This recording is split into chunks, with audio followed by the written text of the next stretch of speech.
Did your Chevy Malibu suddenly refuse to start when you pressed the button? You're not alone, this is a super common issue. Let's walk through exactly what to do. First up, check your key fob.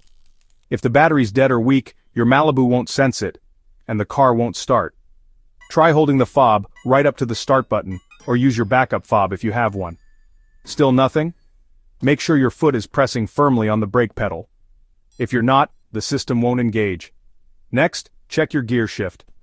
The car must be in park, double check just in case.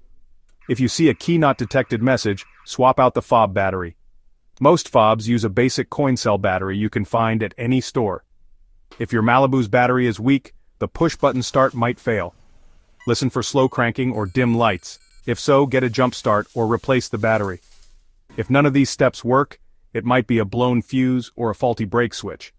At that point, it's time to call a pro. That's it. For most Chevy Malibu owners, a new key fob battery or a jump start gets things running again.